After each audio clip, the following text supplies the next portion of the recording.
Your new space program, leaping forward into the cosmos.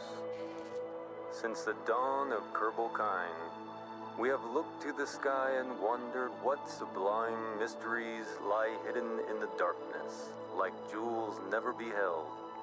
These untold treasures may soon reveal themselves due to the efforts recently founded Kerbal Space Program. Oh my! I think that might have been the only copy of the orientation film. Hold on! Slides, somewhere. Welcome to your first day running the Kerbal Space Program. This campus hosts the greatest ever gathering of astronomers, astronauts, and engineers. After years of focused effort, this collection of geniuses has created several very impressive buildings. We believe we have all the necessary pieces to take our first steps off the ground. The best way to advance our technologies further is to get up there and learn by doing. All we need now is somebody to show us how to put all these parts together. Well, we also need somebody to help us out with the flying. We need a lot of help, actually. That's why you're here. My name is Paige, by the way. If you need any hints, feel free to visit me over at the training center. Everything in there is well padded, so it's a great place to get up and running. Welcome aboard!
Space is the place.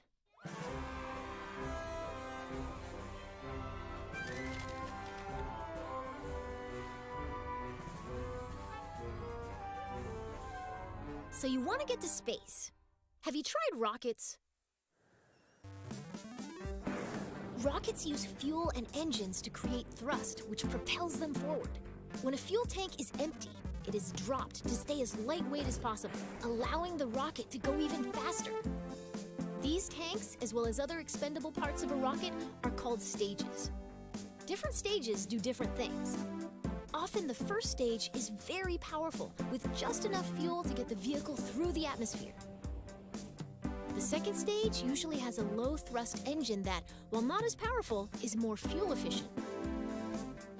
After dropping the heavier first stage and leaving the atmosphere, the second stage engine pushes the much lighter second stage to orbital speed.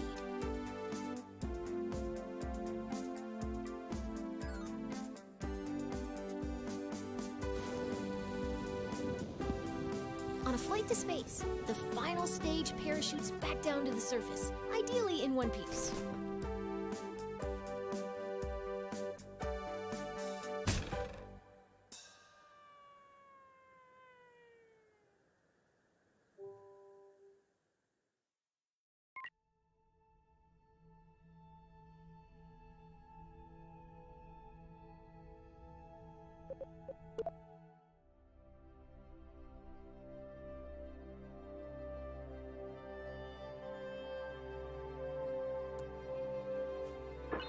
Welcome to the launch pad. As you embark on your journey into rocketry, it's important to get all the crashing out of your system here in the simulator. It really cuts down on the awkward phone calls. Today, you'll be launching into the virtual skies over KSC, where you'll learn how to control a rocket. Let's learn how to rotate the flight camera. That way, you can see the launch from your favorite angle. Great! You can also zoom the camera in. Nice! Go ahead and pick your favorite view for this launch.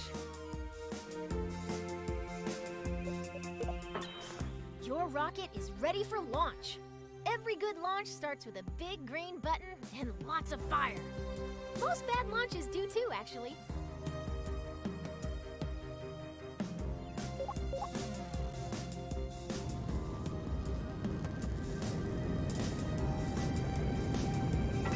Looking good! Ascend to 1,000 meters, and then we'll learn some controls.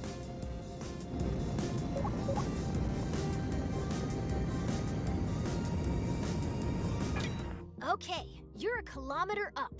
You can still crash, but you'll have more time to correct your course if you start pointing at the ground. Let's learn some rocket controls. When flying a rocket or a plane, we have specific terms for moving. Pitch tilts your rocket's nose up and down.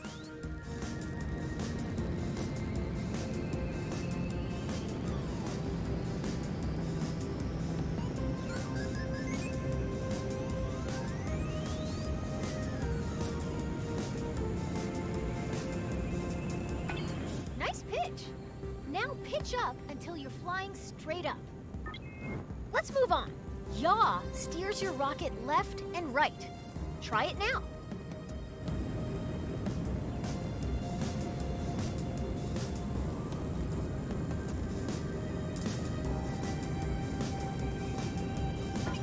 Now yaw to the left. Excellent. Now for the final control. Roll rotates your... That's the basics of rocket flight. Feel free to experiment with the controls. We can move on when you're ready.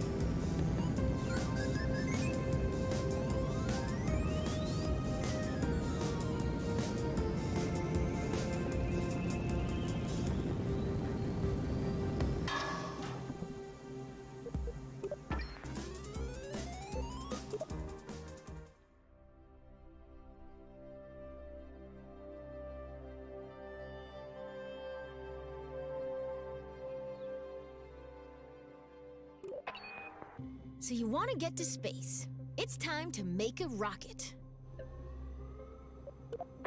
A simple rocket requires 4 crucial components: a command module, fuel tank, engine, and parachute. Let's start by learning. A command module allows us to control our vessel. As long as there is at least 1 command module on board, our rocket will be operational. This rocket will use a command pod, which can be manned by a Kerbal and is located in the pods category. Or multiple Kerbals. It all depends on the crew capacity of the part. Great! It doesn't look like much, but it's a promising start. The next thing our rocket needs is a fuel tank. Fuel, or propellant, how about that one? Rocketry Weekly calls it good enough. How exciting. Notice the part is once again now that's beginning to look like a rocket. Well, almost. We need an engine. Here at the KSP, we have 4 different types of engines: launcher, sustainer, orbital, and deep space engines.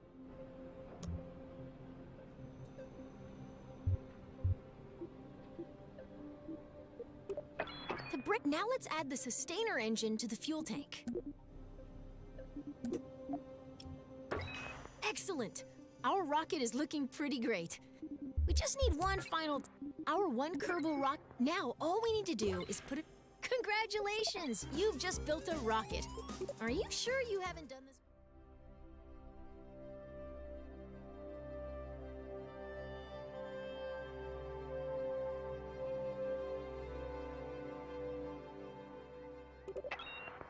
As you start to build rockets, you'll want to see your designs from other angles. Let's learn how to manipulate the camera inside the vehicle assembly building. First, let's rotate the camera. Nice! Now let's zoom the camera in and out. Great! Now let's pan the camera up and down. You can also focus your camera at a specific part. If you want to view your rocket from the top, front, or sides, switch to blueprint mode. You can change the camera's direction by selecting different sides of the view cube.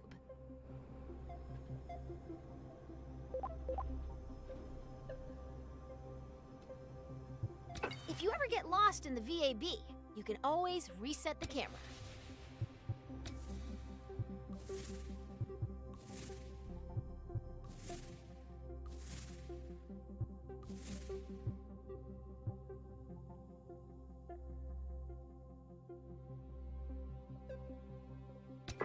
Nice.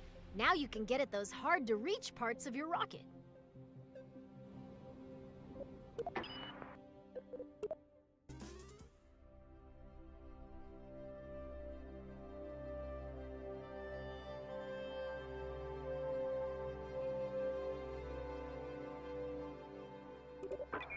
Your rocket's ready.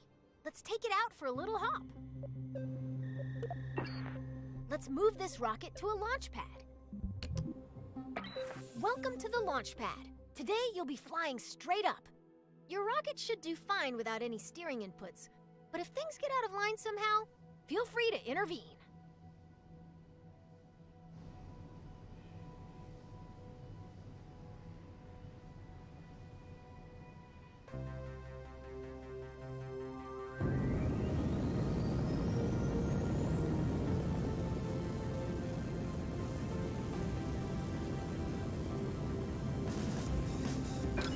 You've cleared the launch tower and your flight is underway. Let's learn about staging. Rockets are constructed in sections called stages. Each stage is designed for a different part of a mission. When a stage completes its job, it's dropped to shed weight. On your right, you'll find the staging stack. It displays all of the functions contained in each stage. Every time you select the Go button, you'll activate a new stage, starting from the bottom of the stack. Each stage's fuel supply is shown on a bar next to the stage. Your active stage, Stage 1, still has a little fuel in it. When it goes dry, you'll drop that stage by selecting Go.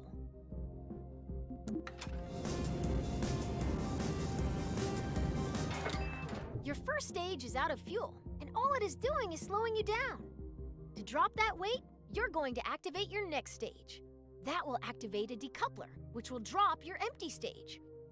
It will also activate your next engine. Once you activate a stage, there's no going back.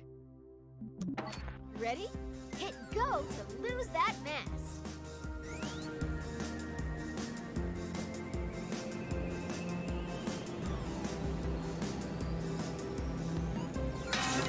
Congratulations! You're nearly to space, and your next set of fuel tanks are empty. Now is a good time to drop them. Activate the neck. Your capsule will now continue coasting up. All that's left to do is gaze back down at Kerbin and wonder if you remembered to lock your car. Nice work!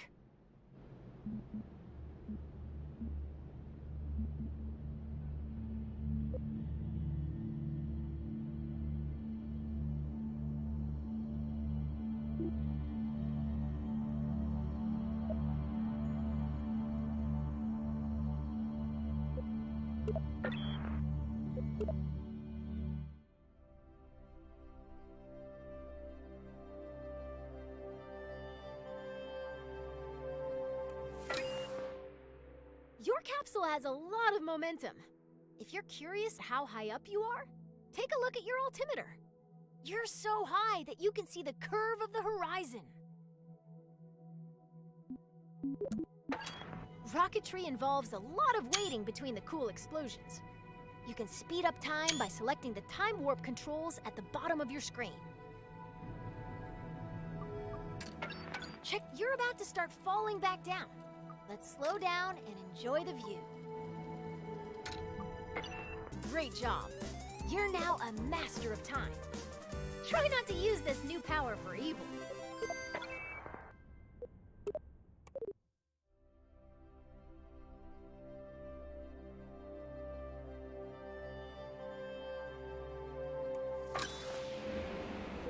What goes up must come down.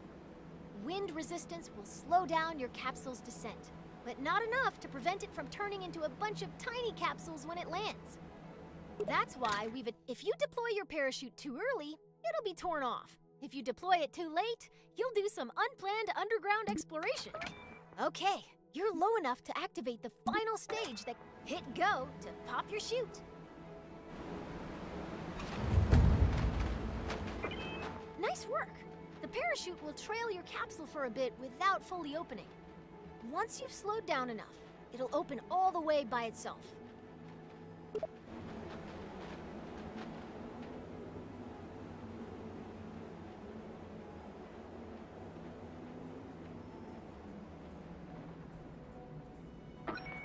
Your parachute is now fully deployed and slowing the capsule to a safe velocity.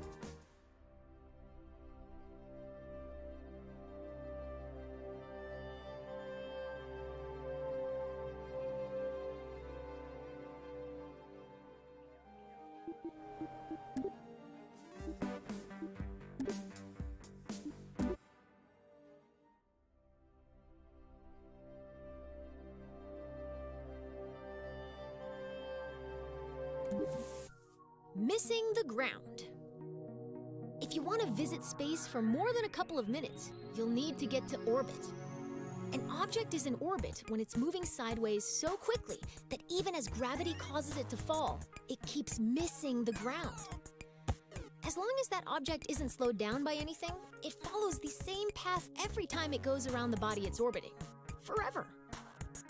If that object is a Kerbal, it is recommended that they bring lots of snacks. So since your goal is to move horizontally at a high speed, why not launch sideways? On Kerbin, the atmosphere is like a thick soup. You waste a lot of fuel trying to fly through it horizontally. By launching vertically, you cut through the thickest part of the atmosphere as quick as possible. Most orbital rockets begin tilting toward the horizon soon after they leave the launch pad. This maneuver, called a gravity turn, uses the planet's gravity to turn the ship and reduces the amount of fuel needed to achieve a stable orbit. When launching near the equator, your gravity turns should point toward the east, since your vehicle gets a free boost from the planet's rotation. Thanks, planet! Once a vehicle is moving quickly enough that its arc will take it above the atmosphere, it shuts down its engines and coasts to space. Once it nears the top of that arc, the vehicle needs to fire its engines a second time to keep itself from falling back down to the planet. Doing this turns that arc into a nice big circle. Congratulations! You've missed the ground.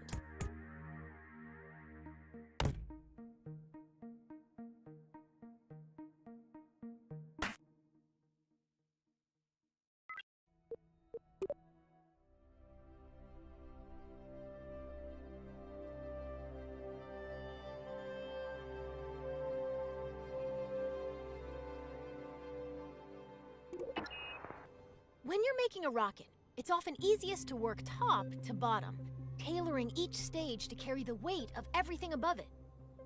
To give you a head start, I've already placed an upper stage, perfect for maneuvering in the vacuum of space. It could use another, more powerful stage to push it up to space from Kerbin's surface. Let's turn this vehicle into a multi-stage rocket.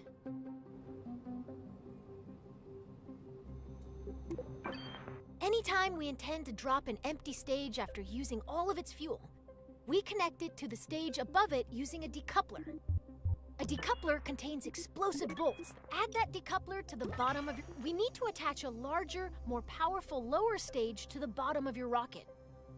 To keep things simple, I've whipped up a new lower stage in another workspace.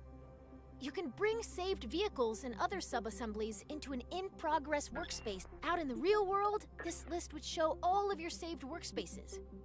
Here in the simulator, now that the lower stage has been merged into your current workspace, you can see it next to the... Perfect! Merging is a very powerful tool. Anytime you want to reuse a particular booster, lander, or other element from an existing rocket, merging saves you the hassle of making the same thing over and over.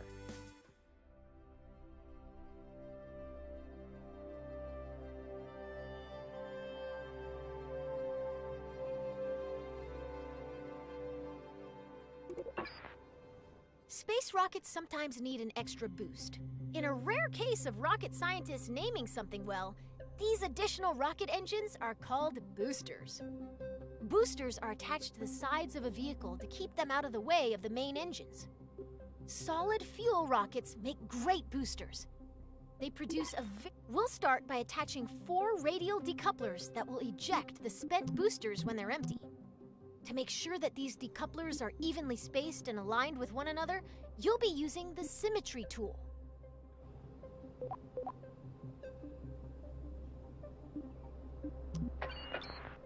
Great! Now when you place a part on one side of your rocket, 3 more evenly spaced duplicates will appear around the rocket. Good! Now attach it as perfect! Now you've got 4 radial decouplers exactly where... Let's attach those solid fuel boosters.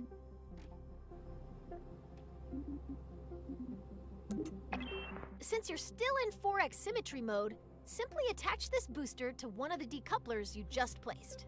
That will attach copies of that booster to the remaining decouplers. Great job! You've finished your orbital rocket. You can symmetrically place up to 8 parts at once, a feat that could until now only be achieved by certain sea creatures.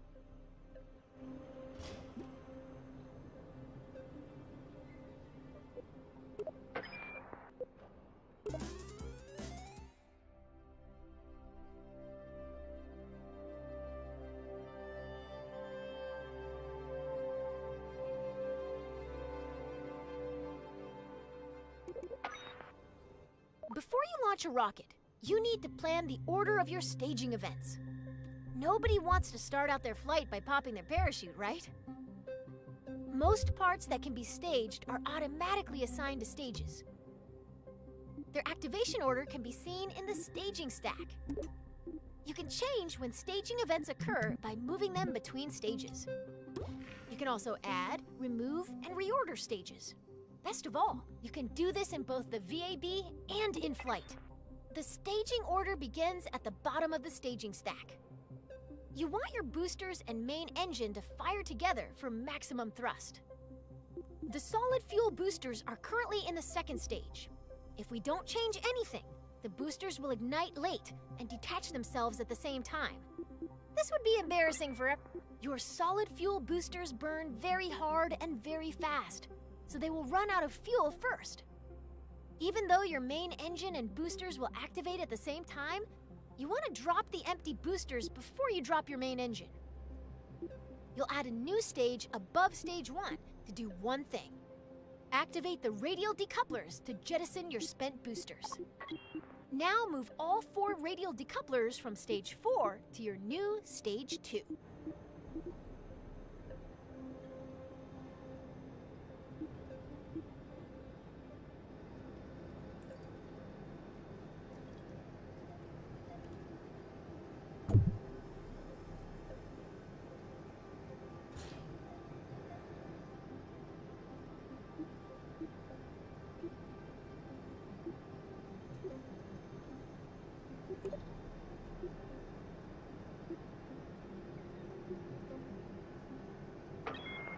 All done! Your remaining stages are set up so that Stage 4 will activate your orbital stage's engine. Stage 5 will detach the orbital stage's fuel tank when it's empty. And Stage 6 will deploy your landing parachute. Thanks to you, this rocket is ready to fly.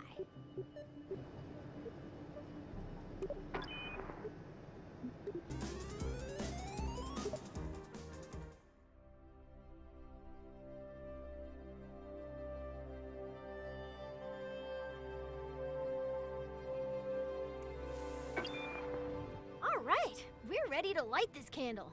In this flight, you're going all the way to orbit.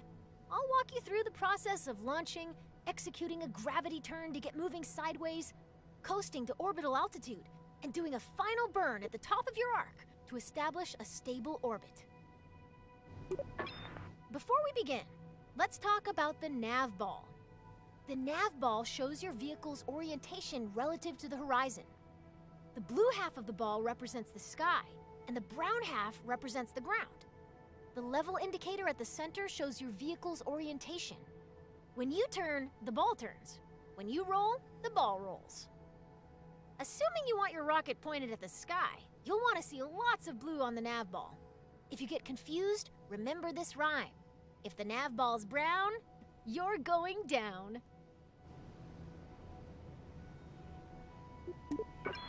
At launch, you want all your engines at maximum thrust, which means you need to set your throttle at 100%. Your solid fuel boosters are way ahead of you on this. They have no setting other than full throttle, and they can't be shut off once they're lit. Once you hit the go button, they'll go full tilt until they run out of fuel. Still, your main engine's throttle is in your control. You can see your main throttle here. Left shift gradually increases your throttle. Left control gradually decreases your throttle.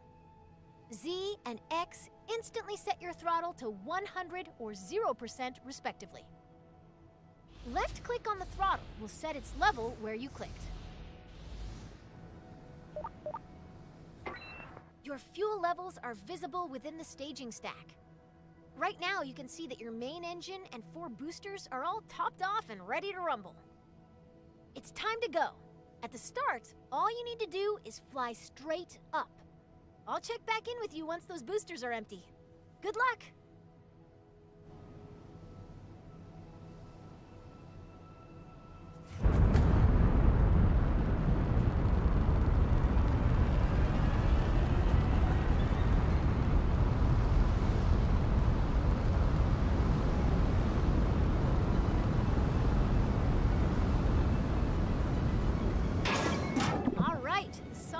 Boosters are empty. Let's drop them. It's time to start your gravity turn. A gravity turn uses the pull of the planet's gravity to help bend your vertical ascent into a horizontal arc. It's the first step to entering orbit. For our first flight to orbit, we're going to start our gravity turn up to where the air is thin, at an altitude of around 10,000 meters. To show you where to aim your rocket, I've placed a target marker on your nav ball.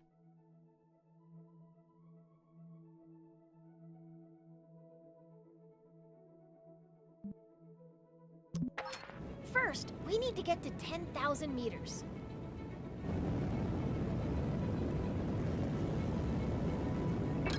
You're going to yaw towards the east so that the target marker is in the center of the nav ball. Your vessel and nav ball should look like this example video if you're performing the gravity turn correctly.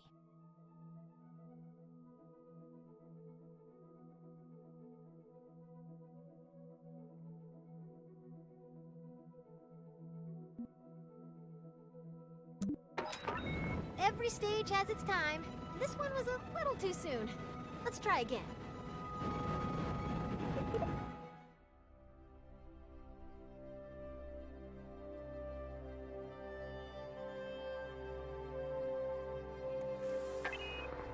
All right. Every stage has its time. This one was a little too soon. Let's try again.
we're ready to light. Before we begin, let's talk. At launch, you want all your... You can see your main throttle here. Your fuel levels are visible within the staging stack. Right now, you can see that your main engine and 4 boosters are all topped off and ready to rumble. It's time to go. At the start, all you need to do is fly straight up. I'll check back in with you once those boosters are empty. Good luck! All right, the solid fuel boosters are empty. Let's drop them. It's time to start your gravity turn. A gravity turn, you're going to yaw towards the east so that the target marker is in the center of the nav ball. Your vessel and nav ball should look like this example video if you're performing the gravity turn correctly.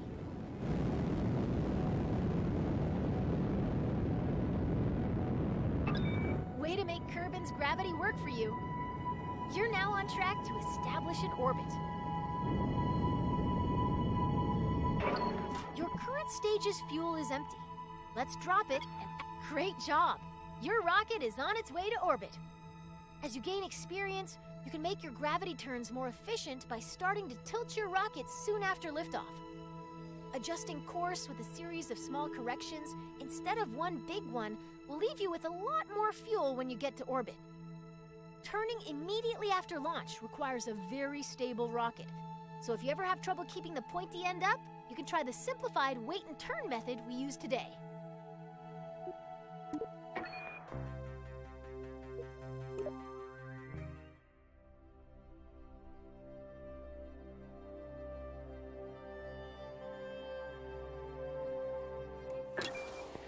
Right now, we're on a ballistic trajectory.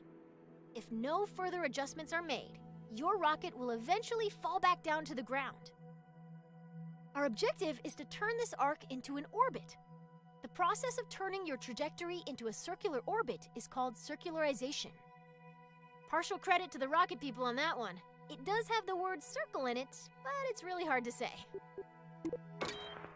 When planning and executing orbital maneuvers, you'll want to switch to map view, where you can see every part of your current trajectory.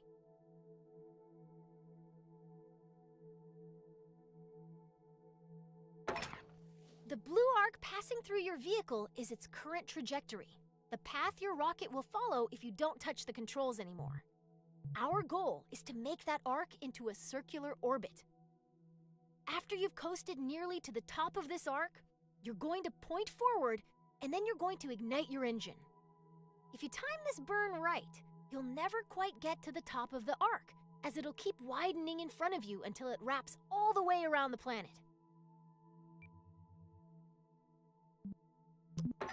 Let's break that down a little more. The top of your arc has a helpful tag in map view. It's called the apoapsis, abbreviated as AP. You're going to max out your throttle before you pass this point. We're paused at just before the apoapsis. We want to go faster in the direction we're already moving, so we need to make sure our rocket is pointed forward. There's a handy marker on your nav ball called the prograde marker. That represents your forward direction. Use the Stability Assist System, or SAS, to point your vessel at that marker. You're all lined up and ready to go. The next step is to go max throttle. It can take time for your arc to fully expand into an orbit. If you look closely at where your trajectory meets the ground, you'll see it moving toward the horizon.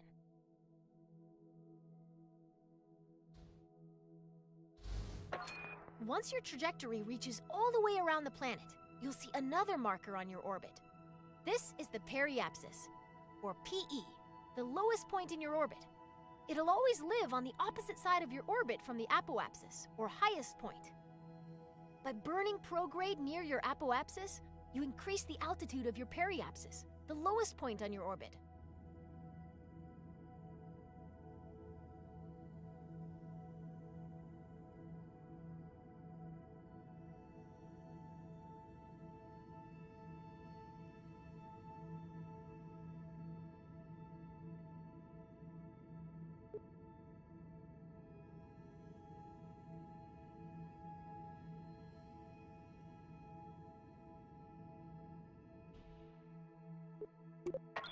Here's the most important thing to remember about setting up an orbit above an atmosphere. Your periapsis must be higher than the atmosphere, or your rocket will start to slow down every time it dips into the upper atmosphere. On Kerbin, that means every part of your orbit must be higher than 70 kilometers. Keep your eye on your trajectory for now, and I'll tell you if your periapsis is safely out of the atmosphere.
Okay, your orbit is fully out of the atmosphere. Cut the throttle.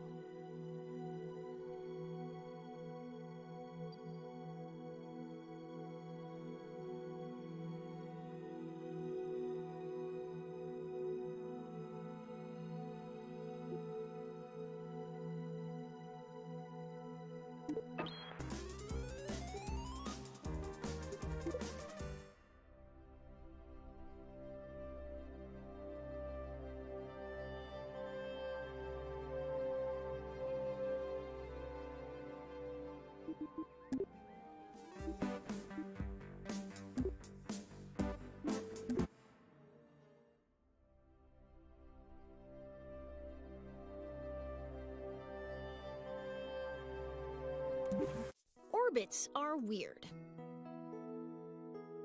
Remember your orbiting baseball? What if you wanted to make its orbit higher? Well, it's a baseball, so grab your bat and try to hit the ball to a higher orbit. Your first thought might be to try to deflect the ball upwards. Unfortunately, hitting the ball upward bends its orbit so that it hits the ground before it can return to you. What you need to do is hit the ball in the direction it's already moving, adding to its already high velocity. Now that you've sped the ball up, why isn't it flying any higher? It just keeps whizzing by at the same height it always did. After all, I said that making it go faster would make it go higher. What gives? The ball is actually going higher, but it's going higher on the opposite side of the planet from where you're standing. You've raised its orbit, and you've learned the first lesson of orbital maneuvering. Your actions affect the opposite side of your orbit. Weird, huh? So your ball is moving faster, but it's still passing you at the same height. How do you get its orbit higher on this side of the planet? Now that you know how changes in velocity affect the other side of your orbit, you've got all you need. By adding velocity to the ball at the highest point in its orbit, you raise the lowest point in its orbit and make it circular again.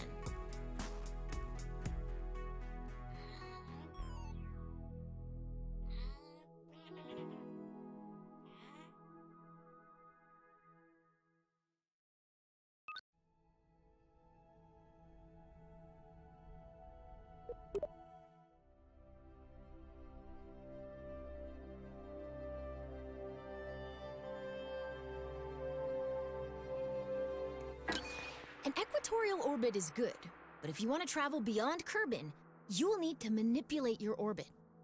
Let's start with something simple, expanding an orbit. We do that by increasing the value of our apoapsis. Let's get a good view.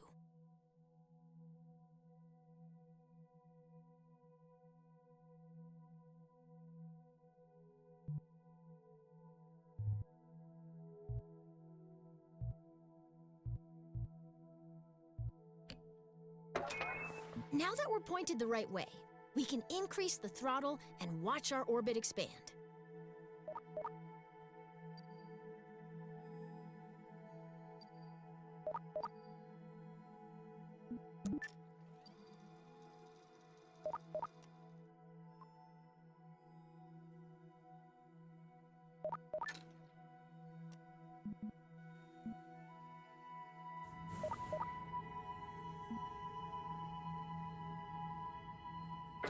Ooh, cut the throttle. If you overdo it, nice. That maneuver raised our orbit on the other side of Kerbin, so we will enter high orbit there. Waiting to reach a specific point can be as eventful as watching the neon stripes on your rover dry. The paint job will be worth it, but isn't it better to rush to the end? Skip ahead to the good stuff using a time warp. Like I said earlier, the highest point of our orbit is called the apoapsis. The lowest point of our orbit is known as the periapsis. By default, your camera is focused on your vessel, so if you can't see either of these points, adjust your camera.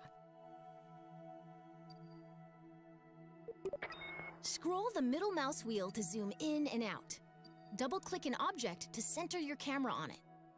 Click the middle mouse button to enter FreeCam. Press Home to reset the camera to your active vessel. Excellent! You can time warp to any position on your trajectory by selecting a point on your vehicle's current path, and then selecting Time Warp to Point.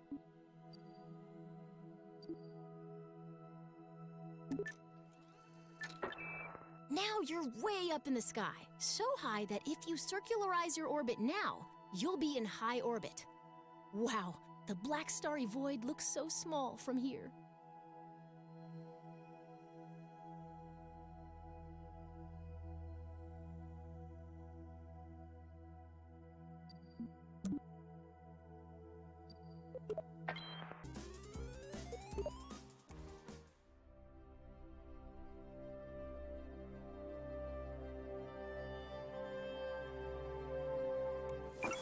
From command pods to space probe cores, a lot of critical rocket parts use electric charge. You'll want to design your rocket so it can generate and store EC.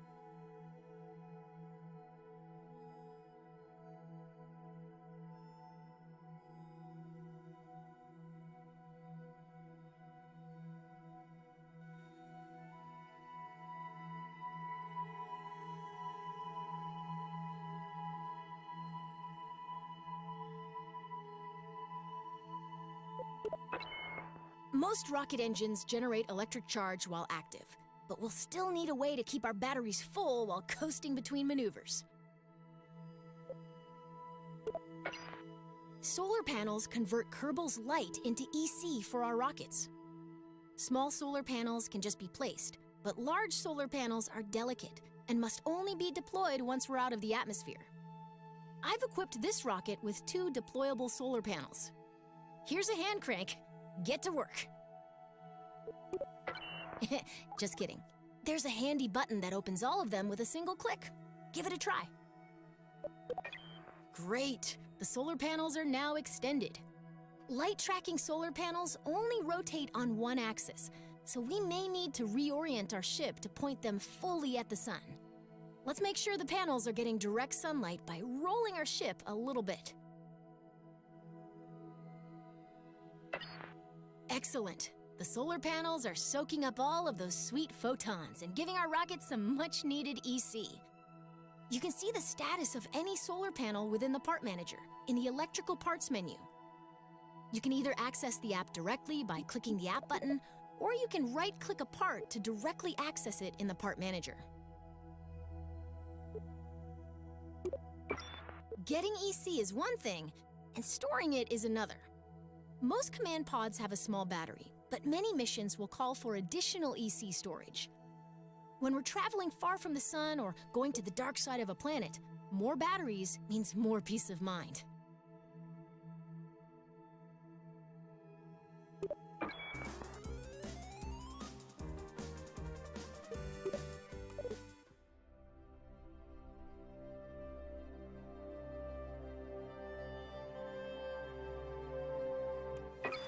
At some point, the crew will run out of snacks. Did you know a Kerbal is 99.9% more likely to crash when hungry? That's when it's time to head back down to Kerbin, a planet known for its plentiful snack options. First, let's get a better view for this operation. Remember how we burned prograde to raise our orbit? To lower our orbit, we burn in the opposite direction, retrograde. SAS can really help us out here. So let's now flip retrograde. All right, the rocket is aligned to retrograde. Increase the throttle and burn until our trajectory is just past the atmosphere.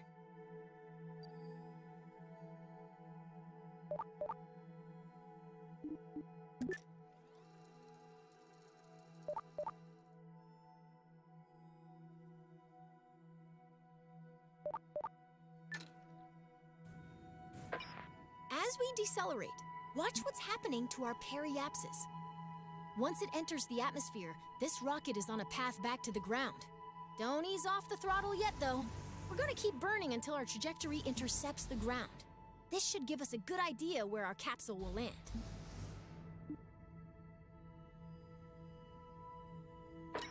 That's it. Let's stop our burn. Now that we're on a collision course with Kerbin, we need to turn that collision into something more survivable. This process of crashing without dying is called landing. Our upcoming stage will activate a decoupler, dropping the engine and exposing a very important heat shield. Why don't you do that now?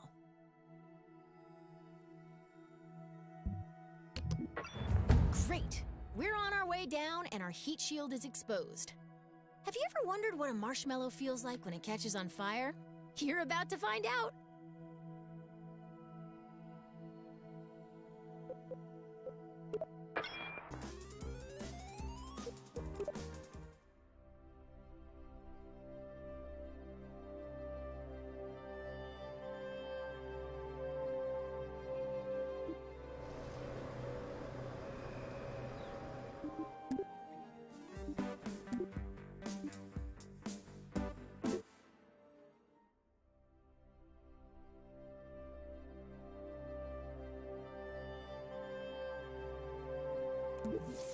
Orbital transfers. As you know, the faster you go, the higher your orbit gets. If you get moving fast enough, your orbit may cross the orbit of some other object, like a moon or a planet. The closest celestial body to Kerbin is the Mun. If you're looking for somewhere else to fly a rocket, the Mun is a good choice. The real trick to getting there is timing your departure so that the Mun captures your vehicle at its highest point. If you mistime your departure, you may miss the Mun entirely, which creates a lot of paperwork. Let's assume you've left at the right time and the Mun is there to meet you. As your vessel approaches the Mun, it enters a zone in which the Mun's gravitational influence on your orbit is stronger than Kerbin's. This zone is called the Mun's sphere of influence. You've had to go very quickly to escape Kerbin's gravity, much too fast for the Mun's low gravity to capture you. If you don't slow down, your vehicle will speed past the Mun and be flung farther into space. Remember what I said about paperwork? Once you're in the Mun's gravity well, the best way to slow down is to fire your engines backwards until your trajectory becomes a nice, stable orbit. Now you're a moon of the Mun! Ha!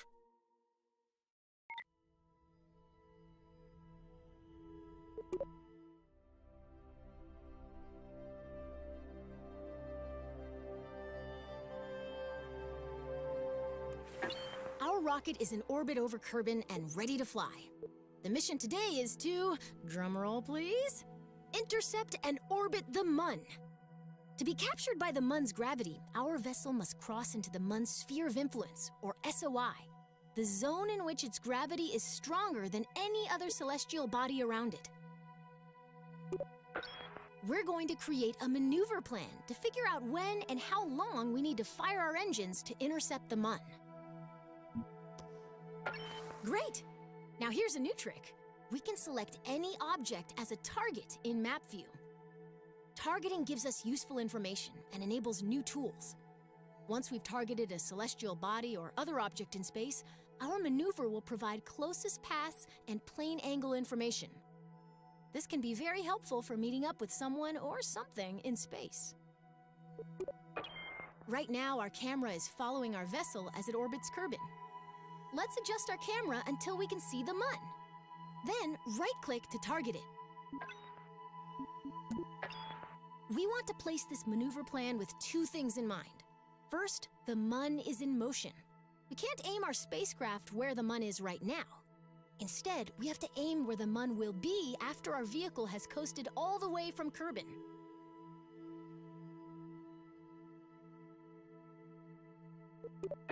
Second, remember how increasing velocity raises the opposite side of our orbit? Since we're placing this maneuver plan where we intend to start our burn, we should place it on the opposite side of Kerbin from where we intend to intercept the Mun.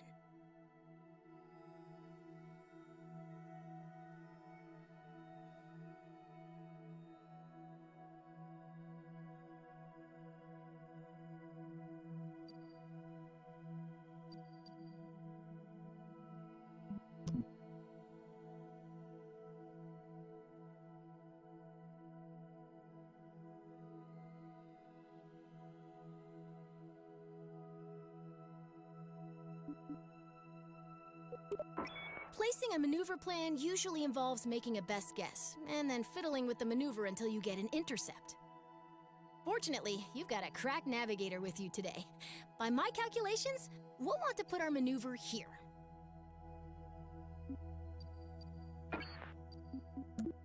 Excellent! We've just created a maneuver plan. While we could find out if our departure timing is correct by just picking a direction and maxing the throttle, a maneuver plan tells us in advance how much delta V we'll need, how long we'll need to burn, and in what direction our vessel will need to point during the maneuver. Grab and pull the arrows to plan a burn along that direction. This maneuver is pretty simple. We want to burn prograde and expand our orbit.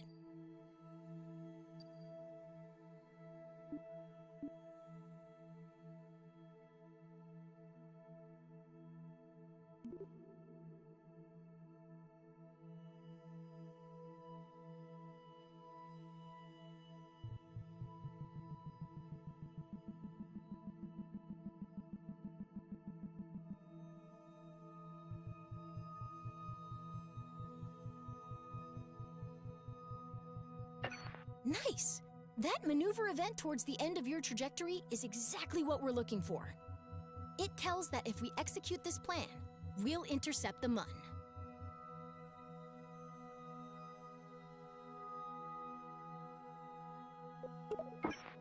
If a maneuver looks right, but we're not getting the intercept we expect, we can change the starting position of the maneuver by grabbing and dragging the middle of the maneuver plan along our orbit.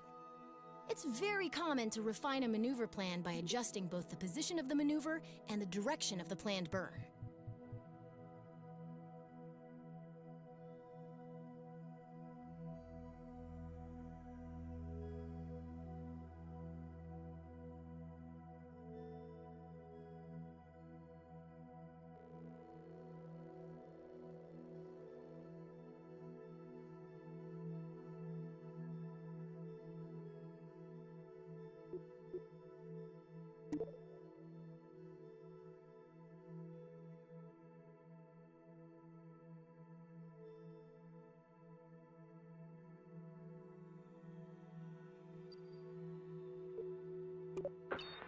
If we don't want to maneuver at all, we can delete the plan, either by right-clicking the gizmo and selecting delete, or through the burn Maneuvers are invaluable when leaving Kerbin. Feel free to come back and practice anytime.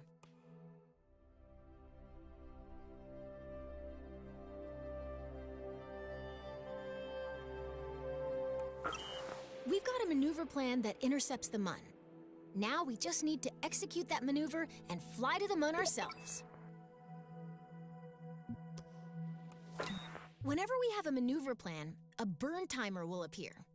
The timer shows you how much time is left until we need to execute the maneuver. I've paused the simulation for a moment, so this number won't count down quite yet. The timer also tells us how long we'll need to burn our engines at 100% throttle in order to complete the maneuver. Now let's take a look at the nav ball.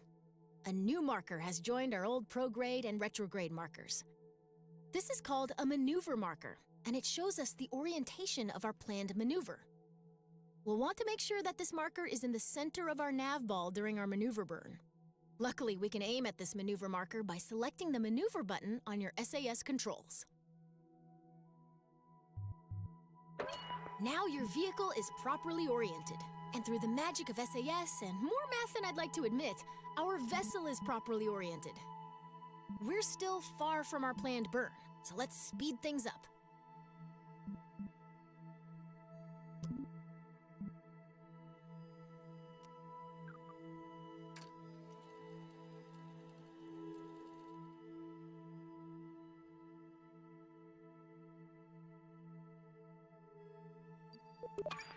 While we could rely on our reflexes to time warp at the perfect moment, a less stressful departure burn, here we come.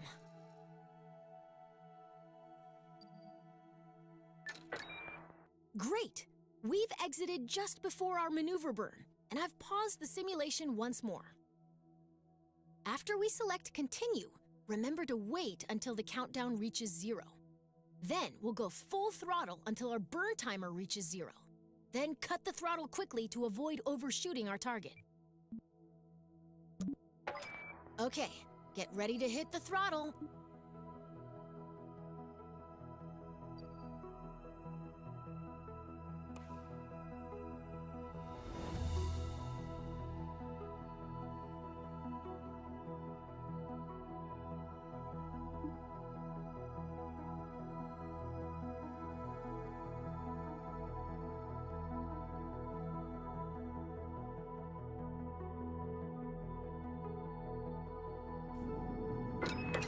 Watch the burn timer. We want to stop our burn once it reaches 0.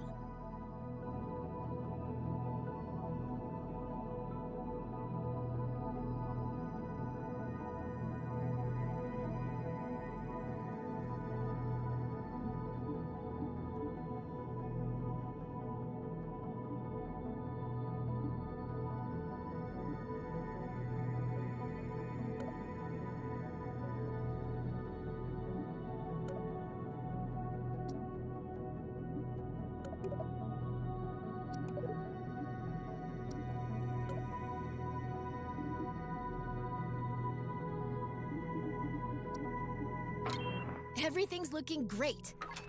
Great work! You've successfully executed a maneuver, and now we're on our way to the Mun.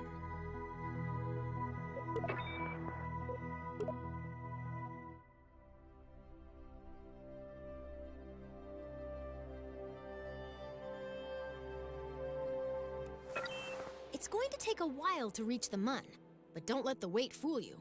We're now moving faster than any Kerbal has ever flown before. When we enter the Mun's sphere of influence, we'll be going way too fast for the Mun's gravity to capture our vehicle.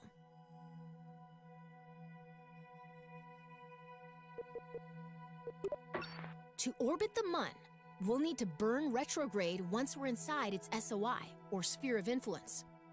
This will slow us down enough to keep us from being whipped into interplanetary space.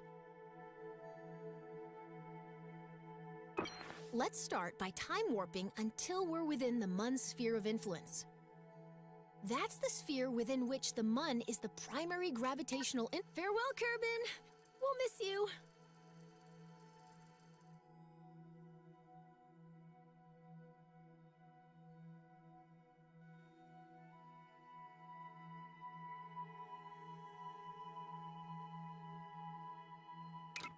Welcome to the Mun's sphere of influence.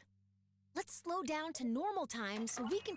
Did you notice that we've got a periapsis above the Mun, but no apoapsis? That's because we're going too fast to complete an orbit before sailing past the Mun. Don't worry, we have time to adjust. Our objective is to slow down enough so that both apoapsis and periapsis are within the Mun's sphere of influence. Remember the rule of orbital opposites. Because we want to lower your apoapsis, we'll need to place our maneuver plan at the periapsis. Let's get started. In order to reduce our apoapsis, we need to slow down by burning backwards, or retrograde. This is a little like deorbiting over Kerbin, but we're going to stop burning before our trajectory meets Mun dust.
Maneuver plan set.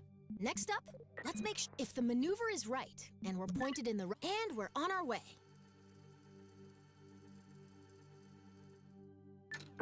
Almost there. When the countdown reaches 0, throttle up to start your capture burn.